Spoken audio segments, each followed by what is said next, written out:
রামনারায়ণ রাম। নামে কি আসে যায় সমগ্র করাচাবুক সংকলন অবলম্বনে এই করাচাবুকটি পাঠ করছি।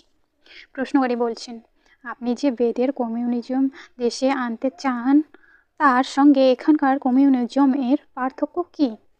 উত্তরে ঠাকুর বলছেন, বেদের সাম্যবাদটি কি সেটা জানার আগে বেদটি কি সেটা আগে তোমাদের জেনে নেওয়া দরকার। বেদ একটি শাস্ত্র যার মূল কথা হলো জ্ঞান। তার আদি রচয়িতা খুঁজে পাওয়া যায় না। বেদ হলো সম্পূর্ণ প্রকৃতি দত্ত। বেদ অর্থাৎ জ্ঞানই হলো সমাজের ভিত্তি। তার প্রথম কথাই হলো সংস্কার বিমুক্তি। প্রকৃতি থেকে যে বেদের সৃষ্টি তা বিরাট ও জটিল। এই বিরাট প্রকৃতি যাতে সহজে বোধগম্য হয় তার জন্যেই তাকে নানা ভাগে বিভক্ত করা হয়েছে। এই বিভিন্ন শাখা প্রশাখাগুলি ভারতের একটি প্রাচীনতম বিখ্যাত সাহিত্য ও শাস্ত্র নামে অভিহিত। প্রকৃতি হলো সত্য। সেই সত্যবতীর পুত্র সত্য প্রতিষ্ঠার জন্য করলেন বেদের বিভাগ। নাম ছিল তার ব্যাসদেব। ব্যাস কথার অর্থ হলো ভাগ। ব্যাসদেব কোনো বিশেষ মুনি নন। প্রকৃতিদত্ত সত্যের নানা রূপকে নানাভাবে বুঝবার জন্য, প্রকৃতির প্রকৃত অবস্থাকে সহজে বোধে আনার জন্য এবং জীব জগতের কল্যাণের জন্য বিভিন্ন মুনি ঋষিদের চিন্তাধারাকে একটি বিভাগে প্রকাশ করা হয়েছে। তাই এর সংগ্রহকে বলা হয়েছে ব্যাসদেব। অনেকেই নিজেদের স্বার্থসিদ্ধির জন্য নানা রকম ফন্দি ফিকিরের আশ্রয় নিয়ে বেদের প্রকৃত অর্থকে বিকৃত করে সমাজকে বিভ্রান্ত করেছে। এর মূলে ছিল কর্তৃত্ব লাভের ইচ্ছা। স্বার্থান্বেষীদের এই কর্তৃত্ব লাভের ইচ্ছাই বেদের সাম্যবাদের মধ্যে এনে দিল বেসুর ও অসমতার সুর, এবং সেটাই প্রচারিত হলো দেশময়। কতকগুলো স্বার্থান্বেষীর প্রচারণায় শাস্ত্রের যে বিকৃত অর্থ হয়েছে তারই ফলে আজ দেশ কোথায় নেমে এসেছে। সাম্যবাদের চিন্তাধারায় দেশ ও দেশবাসী কোথায় আজ এগিয়ে চলবে তা না হয়ে আজ দেশের সর্বদিকে হলো ভেদাভেদ, উচ্ছৃঙ্খলতা আর চরম অভাব। প্রকৃতির সমবন্টন রক্ষণ পালনের যে নীতি তারই সুর নিয়েই হলো বেদ। সুতরাং বেদের শিক্ষাই হলো সম অধিকার। শুধু মানুষ নিয়ে কথা নয়, জীবজগতের সমস্ত জীব সমষ্টি নিয়েই এই কথা। একটি ক্ষুদ্রতম প্রাণীও সম অধিকার থেকে এতটুকুন বঞ্চিত হতে পারবে না। এটাই হলো বেদের সাম্যবাদ। এই বেদের শিক্ষাতেই যারা শিক্ষিত হয়ে বেরিয়ে আসবে তারা সেইভাবেই সমাজকে পরিচালিত করুক, এটাই আমি চাই। এখনকার কমিউনিস্ট যারা, তারাও সাম্যবাদী। তারা যে চিন্তা ও দর্শনশাস্ত্র মতে চলছেন আর বেদের যে সাম্যবাদ, খুঁজে দেখলে দেখা যাবে তাদের একই কথা, শুধু নামের হেরফের। সাগরের জল সবখানেই এক, শুধু দেশের নাম অনুযায়ী তার নামকরণ হয়। জলের প্রকৃত কোনো বিভাগ হয় না। ভারত সাগর আর আটলান্টিক সাগর শুধু নামে পার্থক্য, বস্তুত দুই এক। এখানেও তেমনি মার্কসিস্ট সাম্যবাদ আর বৈদিক সাম্যবাদ নামটি দুই, কথাটি এক। মার্কসিস্ট এর রক্ত আর বৈদিক এর রক্ত একই রকম লাল।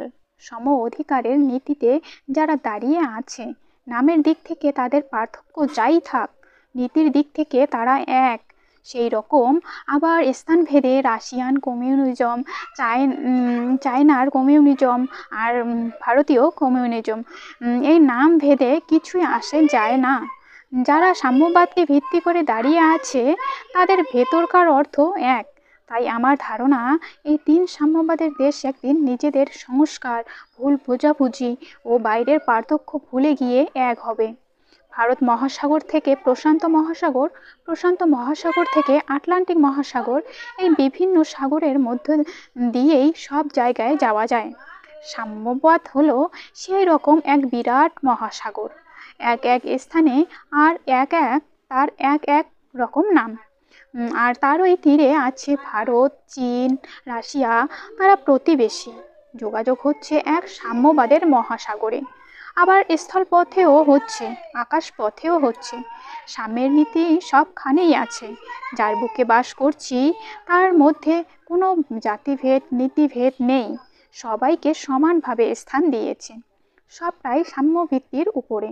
সূর্যের সহজ আলোর গতিপথ একখণ্ড মেঘে সাময়িকভাবে রুদ্ধ হতে পারে সত্যি, আবার তারই তেজে সেই মেঘ সরে যায়, আলোর পথও তখন সহজ হয়ে যায়। আমাদের সাম্যনীতির তেজ ও প্রভাবকে, তার সহজ গতিপথকে সংস্কাররূপ মেঘখণ্ডে সাময়িকভাবে অবরুদ্ধ করে রেখেছে। আমাদের জ্ঞানরূপ সূর্যের তেজেই একদিন সেই সংস্কার দূরীভূত হয়ে পৃথিবীময় সাম্যবাদের নীতি ছড়িয়ে পড়বে। তখন আর কোনো বিবাদ বিচ্ছেদ থাকবে না, তখন সেই বেদই হয়ে উঠবে সকলের বেদই। প্রশ্নকারী বলছেন, বৈদিক যুগেও তো ধনী দরিদ্র মধ্যবিত্ত ইত্যাদি বিভিন্ন শ্রেণীর লোক ছিল। সাম্যবাদের নীতিতেই যখন সমাজ গঠিত ছিল, তখন এদের মধ্যে ধনের সমবন্টন কিভাবে হতো? অর্থনৈতিক সমস্যার সমাধানই বা তারা কিভাবে করত? উত্তরে ঠাকুর বলছেন, কৃষিকার্যই ছিল তখন অর্থনৈতিক সমস্যার সমাধানের প্রধান উপায়। দরিদ্রই হোক আর ধনশালী হোক, লাঙল হাতে খেতে সকলকে যেতেই হতো। চাষ করাটাই তখন সম্মানের ছিল। শিক্ষায় দীক্ষায় বিত্তে পাণ্ডিত্যে যারা সমাজের শীর্ষস্থানীয় ছিলেন, তারাও লাঙল হাতে খেতে চাষ করতে গৌরববোধ করতেন। নিজেরা তো যেতেনই, পরিবারের সকলকেই চাষ করতে উৎসাহিত করতেন। আজকাল যেমন চাষি বলতে বিশেষ এক শ্রেণীর লোকদের বোঝায়, সেই সাম্যবাদের যুগে কর্ম অনুযায়ী সেরকম শ্রেণী বিভাগ করা হতো না। ব্রাহ্মণ সন্তানকেও লাঙল ধরতে হতো, রাজপুত্রকেও লাঙল ধরতে হতো। সেই জন্যই বলরাম ছিলেন হলধর, শ্রীকৃষ্ণ রাখাল বেশে গোচারণ করতেন, বাঁশি বাজাতেন। যে হল ধরতে না চাইতো, তাকে সমাজ থেকে একঘরে করে রাখা হতো। এই কৃষিকার্যই ছিল তখন অর্থাগমের একটি প্রধান উপায়। জমিতে ফসল ফলিয়েই তারা অর্থনৈতিক সমস্যার সমাধান করে ফেলত। প্রকৃতিদত্ত জমির এতটুকু অংশ নষ্ট করাকে তারা পাপ মনে করত। যে অপর্যাপ্ত ফসল তারা ফলাতো, তা সকলের মধ্যে সমবন্টন করা হতো। শুধু মানুষের মধ্যে নয়, পশু পাখিরাও এই সমবন্টন থেকে বাদ যেত না। গো মহিষাদির জন্য আলাদা জমি সংরক্ষিত থাকত, সেখানে তাদের জন্যই তৃণের চাষ করা হতো। আজও শ্রাদ্ধাদিতে বৃষ গাভীদান করলে তার সঙ্গে ভূমিদানের রীতি আছে। তার অর্থই হলো যে গাভী দান করা হলো, তার রক্ষার্থে পালনার্থে এই ভূমিও দান করা হলো। সে সব ভূমি কেবলমাত্র গোচারণ ভূমি হিসেবেই সংরক্ষিত থাকত। এখনকার মতো ভিক্ষাবৃত্তি তখন ছিল না। খাদ্যের চাহিদা অর্থের চাহিদা কারুর ছিল না, তবে ভিক্ষুক কথাটা ছিল। ভিক্ষুক বলতে তারা বুঝতো যারা জ্ঞান ভিক্ষা করে। এই ভিক্ষুককে তারা শীর্ষ স্থান দিত। অর্থ সংকটে যাতে কাউকেই পড়তে না হয়, তার উপায় বহুদিক থেকেই করা হয়েছিল। নানা রকম শিল্পের মাধ্যমে অর্থ উপার্জনের ব্যবস্থা ছিল। শিল্পীরা নানা রকম ধাতু দিয়ে অলংকার তৈরি করত, লোহা দিয়ে অস্ত্র তৈরি করত, তুলা লোম কিংবা গাছের বাকল দিয়ে বস্ত্র তৈরি করত। মাটির বাড়ির সাথে সাথে পাথর দিয়ে অনেকে বড় বড় প্রাসাদও তৈরি করত। এইভাবে বিভিন্ন উপায়ে অর্থ উপার্জন করত এবং প্রয়োজন মিটাত। সেই বেদের সাম্যবাদের যুগে অর্থ ও ধনের সমবন্টনের ফলে কারুর কোনো অভাবও ছিল না, উদ্বৃত্তও ছিল না। প্রশ্নকারী বলছেন, আপনি যে বলছেন সেই বেদের যুগে সকলেই তাদের অর্থ খাদ্য সকলের মধ্যে সমান ভাগে ভাগ করে নিত, ভবিষ্যতের জন্য তারা কি তবে কিছুই সঞ্চয় করতো না? উত্তরে ঠাকুর বলছেন, রাজা ধনশালী বিত্তশালীরা যে একেবারেই সঞ্চয় করতো না সে কথা বলি না, কিন্তু তাদের যে সঞ্চয় ব্যক্তিগত স্বার্থের জন্য নয়, বৃহত্তর স্বার্থের জন্য, নিজেদের ভবিষ্যতের চিন্তায় তারা সঞ্চয় করতো না। সমাজের কল্যাণকর কাজে লাগাবার জন্যই তারা ভাণ্ডারে ধন সঞ্চয় করত। সে ধন ভাণ্ডার জনসাধারণের কল্যাণের জন্য সবসময় উন্মুক্ত থাকত।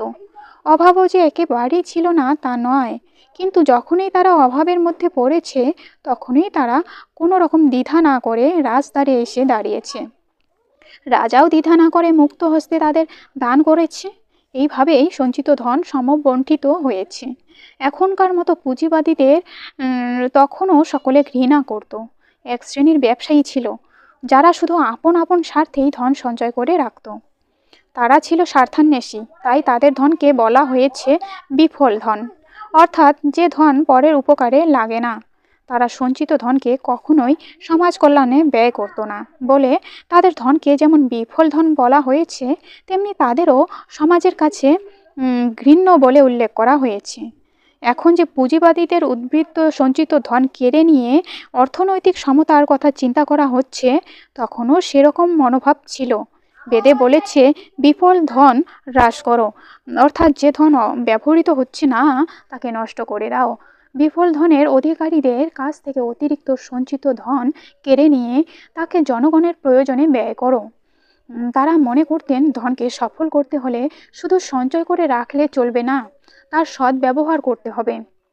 কৃপণ, স্বার্থপর ও অনুদারদের কাছ থেকে ধন কেড়ে নিতে তারা সংগ্রামের কথাও বলেছেন। সুদখোর নীতি, শোষণ নীতি ও ধন লোলুপতা তখন বিশেষভাবে নিন্দনীয় ছিল। সংগ্রামের মাধ্যমে এদের বিনাশের কথা বেদের অনেক জায়গায়ই বলা হয়েছে। আজকের দিনে পুঁজিবাদীদের বিরুদ্ধে বিপ্লবের জন্য যে চিন্তা করা হচ্ছে, শত শত বছর আগে মুনি, ঋষি ও চিন্তাশীল ব্যক্তিরা বেদের মধ্যে সেই কথাই বলে গেছেন। সুতরাং আধুনিক সাম্যবাদের আসল কথাগুলো সবই বৈদিক সাম্যবাদে আছে। প্রশ্নকারী বলছেন, আপনি তো বললেন এখনকার সাম্যবাদের মূল নীতিগুলি বৈদিক সাম্যবাদেও ছিল, কিন্তু এখনকার সাম্যবাদীরা অর্থাৎ কমিউনিস্টরা তো ধর্মের নাম শুনলেই অগ্নিমূর্তি ধারণ করে। ওদিকে বৈদিক নীতি তো ধর্মের উপরই প্রতিষ্ঠিত। এদিক থেকে এই দুই সাম্যবাদকে মেলাবো কি করে? উত্তরে ঠাকুর বলছেন, কমিউনিস্টরা যে ধর্মকে মানে না, সে ধর্ম প্রকৃত ধর্ম নয়। ধর্মের বিকৃত রূপকে তারা মানে না, কারোরই তা মানা উচিত নয়। বেদ যে ধর্মের উপর প্রতিষ্ঠিত, সে ধর্মের অর্থ হচ্ছে যা সমস্ত বিশ্ব ব্রহ্মাণ্ডকে সমানভাবে ধারণ করে আছে। সেই ধারণ ক্ষমতাই হলো ধর্ম। এই ধর্মকে সকলেই মানে, সকলকেই মানতে হবে। বেদ হচ্ছে জ্ঞান। বেদ শব্দ থেকে এর উৎপত্তি, যার অর্থ হলো জানা। বেদ হলো এমন একটি মাইক্রোস্কোপিক যন্ত্র যার মধ্যে দিয়ে তাকালে জগতের সত্য রূপটাকেই জানা যায়। বেদের ধর্ম হচ্ছে প্রকৃতির সত্য রূপকে জানিয়ে দেওয়া। প্রকৃতির এই সত্যরূপকে তো কমিউনিস্টরা কখনোই অস্বীকার করে না। তারা কি সূর্যকে মানে না? অগ্নি দেখলে কি তারা অগ্নি মূর্তি ধারণ করে? তা নয়। এই সূর্যই বেদে পূষা নামে অভিহিত। বায়ু, জল, বিদ্যুৎকে কি তারা তাচ্ছিল্য করতে পারে? বেদে এদেরই বন্দনা করা হয়েছে মরুত, বরুণ, ইন্দ্র নামে। বেদে অশ্বিনী কুমারদ্বয়কে বলা হয়েছে তারা সর্বত্র একত্র বিচরণ করে। কৃষ্ণ ও শ্বেতবর্ণের দুইটি অশ্ব তাদের বাহন। এই অশ্বিনী কুমারদ্বয় সূর্যের এই দুই গতির রূপ। সূর্যের আলো ও ছায়া এদের দুই অশ্ব। এরা সর্বদাই গতির মধ্যে আছে। সূর্যের গতির উপর নির্ভর করে দিন ও রাত্রির আসা যাওয়া বা বিভিন্ন ঋতুর বিবর্তন। এ কথা কি কমিউনিস্টরা অস্বীকার করতে পারে? এখনও কোনো শক্তি বা ফোর্সকে বোঝাতে গেলে সেই হর্স পাওয়ারই বলে। স্পেস অ্যান্ড টাইম বর্তমান বৈজ্ঞানিক জগতের দুইটি মূল নীতি বলে গৃহীত। বেদে তাদেরই বলা হয়েছে বোমদেব এবং যমদেব, অনন্ত আকাশ আর মহাকাল। এছাড়া নদী, ঔষধি, বনস্পতি প্রভৃতি ৩৩টি বিভিন্ন প্রাকৃতিক বস্তুই ছিল বেদের দেবতা। এই ৩৩টি অতি প্রয়োজনীয় ও নিত্য স্মরণীয় বস্তুর প্রতিটির শক্তি ছিল ১ কোটি বস্তুর সমান। সেটাই বিকৃত হতে হতে আজ ৩৩ কোটি দেবতায় রূপান্তরিত হয়েছে। সুতরাং সেই বিকৃত রূপকে যদি কেউ মানতে না চায়, তবে তো দোষের কিছু নেই। বেদের সমস্ত কিছুই বিজ্ঞান ভিত্তিক। একদল স্বার্থান্বেষী নিজেদের স্বার্থ সিদ্ধির জন্য বেদের প্রকৃত ধর্মকে একটি মন গড়া কাল্পনিক অর্থ দিয়ে বিকৃত করে তুলেছে। ধর্মকে জানার বস্তু থেকে টেনে এনে ভয়ের বস্তু করে তুলেছে। তারই ফলে আজ সমাজ কুসংস্কারাচ্ছন্ন। ভয় দেখিয়ে তাদের পঙ্গু করে রাখা হয়েছে। তথাকথিত সাধু সন্ন্যাসী মহন্তরা ধর্মের নামে একছত্র ব্যবসা চালিয়ে নিজেদের স্বার্থসিদ্ধি করে চলেছে। এইসব তথাকথিত ধর্মের দালালরা পুঁজিবাদী শোষণবাদীদেরই শ্রেণীভুক্ত, যারা ধর্মের প্রকৃত অর্থকে বিকৃত করে ধর্মের নামে এক বিভীষিকার সৃষ্টি করেছে। তারা সমাজের বন্ধু নয়। এদের প্রচারিত ধর্মকেই সাম্যবাদীরা মানতে চায় না। এই আফিংয়ের প্রভাব থেকে নিজেদের মোহমুক্ত রাখার জন্যই তারা ধর্মকে বর্জন করেছে। এই বিকৃত ধর্মকে আমিও মানি না। বেদের সাম্যবাদ প্রতিষ্ঠা করতে হলে এদের দূরে সরিয়ে দিতেই হবে। প্রশ্নকারী বলছেন, কমিউনিস্টরা তো তাদের সাম্যবাদকে কেবলমাত্র রাজনীতির উপরেই প্রতিষ্ঠিত রেখেছে। বেদকে সেই রকম রাজনৈতিক দৃষ্টিভঙ্গি দিয়ে ব্যাখ্যা করা যায় কি? উত্তরে ঠাকুর বলছেন, আগেই তো বললাম, ধর্ম বলতে এখন সাধারণ লোকেরা যা বুঝেছে সেটা প্রকৃত ধর্ম নয়, সেটা হচ্ছে ধর্ম ব্যবসায়ীদের মন গড়া অর্থ। তা সম্পূর্ণ বেদ বিরোধী। বেদের যে কর্মকাণ্ড তা সম্পূর্ণ বস্তুবাদের উপর প্রতিষ্ঠিত। বেদের যে ধর্মনীতি তার সঙ্গে রাজনীতির কোনো বিরোধ নেই। জ্ঞান বৃদ্ধি ও সমাজ উন্নতির জন্য যে যে পদ্ধতির প্রয়োজন, বেদের কর্মপদ্ধতিতে সেই কথাই বলা হয়েছে। সেটাকে যে নীতিতে ফেললে তার সত্যিকারের অর্থ হবে, সেটাই হলো তার নীতি। তাকে রাজনীতি বলো রাজনীতি, ধর্মনীতি বলো ধর্মনীতি, কোনো বিশেষ নাম দিয়ে তাকে ছোট করা যায় না। বেদের সৃষ্টি হলো সত্য থেকে। সুতরাং নীতির মারামারিতে আর নামানামিতে সত্যকে ভুল বুঝলে তো চলবে না। সত্য যা তা সত্যই। কমিউনিস্টরা তাদের সাম্যবাদকে বিকৃতি থেকে মুক্ত রেখে সত্যের উপরেই প্রতিষ্ঠিত রেখেছে। সেই সত্যকে ধর্ম না বলে যদি রাজনীতি বলো, তবে বেদের সত্যকেও রাজনীতি নাম দেওয়া চলে। নামে কি আসে যায়? প্রশ্নকারী বলছেন, বেদের এই উদার দৃষ্টিভঙ্গির তবে পরিবর্তন হলো কি করে? উত্তরে ঠাকুর বলছেন, যে কথাগুলো এতক্ষণ বললাম সূক্ষ্মভাবে চিন্তা করলে তার মধ্যেই তোমাদের এ প্রশ্নের উত্তর পেয়ে যাবে। লোভে পাপ, পাপে মৃত্যু, এটা বেদেরই কথা। এই লোভই মানুষকে পাপের পথে নিয়ে গেছে, পাপেই সমাজকে মৃত্যুর দিকে টেনে নিয়েছে। বেদের সাম্যবাদের উপর সমাজ প্রতিষ্ঠিত থাকায় তখন কোথাও অভাব ছিল না, অশান্তি ছিল না, সমস্যা ছিল না। আধিপত্যের লোভই প্রথম তাদের পাপের পথে নিয়ে গেল।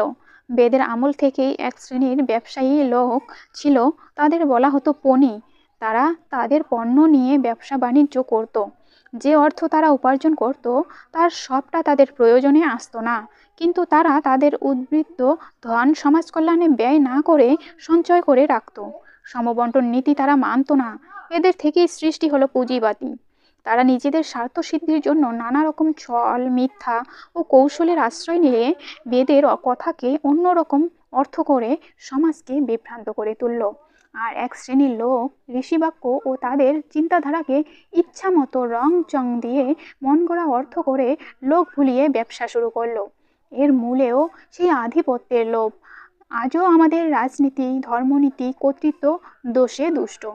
আধিপত্য লোভ আজও এখানে রয়ে গেছে এবং ক্রমশই একে বিকৃত করে তুলছে।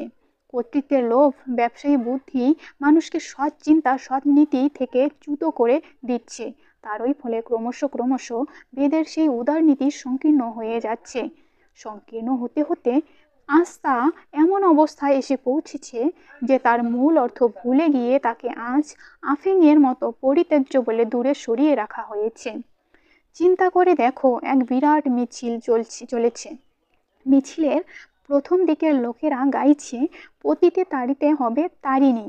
সেটাই মুখে মুখে পরিবর্তিত হতে হতে শেষের লোকেদের গাইতে শোনা যাচ্ছে, 25 তারিখে হবে বারুণী।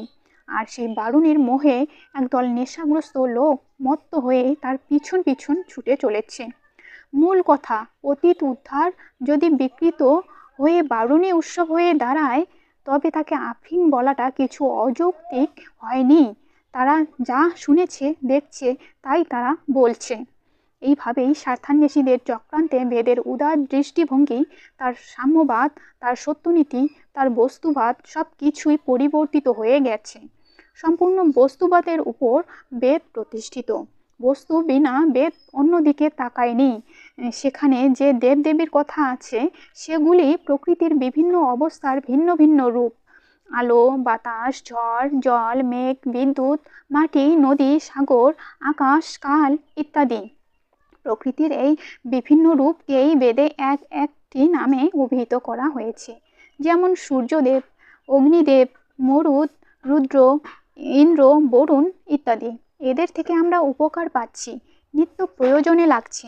অতএব এদের স্মরণ করো, সেবা করো, পূজা করো। আবার স্মরণের জন্য, বন্দনার জন্য মুনি ঋষিরা স্তব গান রচনা করলেন।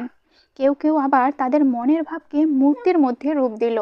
সেই সব বন্দনা গানের শ্লোক যেমন সুন্দর, মূর্তিগুলোও অপূর্ব সুন্দর।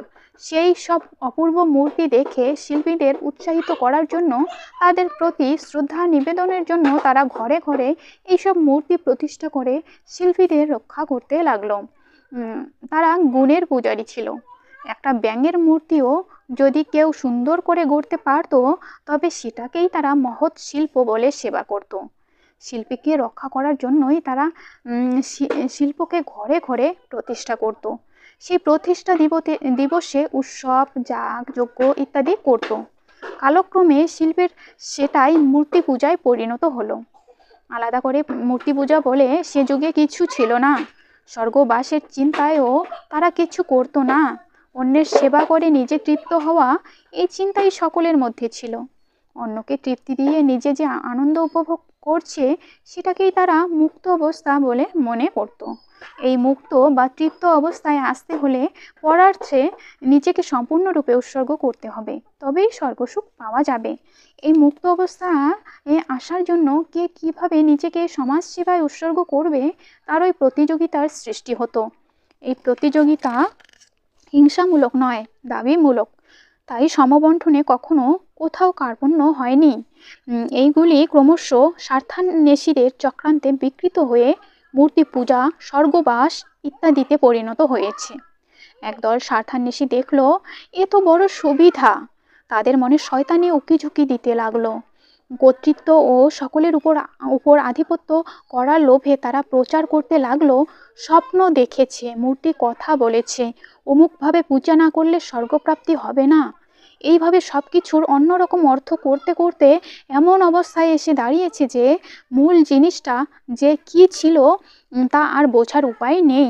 সেটা বুঝতে পারে না বলেই ধর্মের নামে আজ সকলের মনে বিভীষিকার সৃষ্টি হচ্ছে।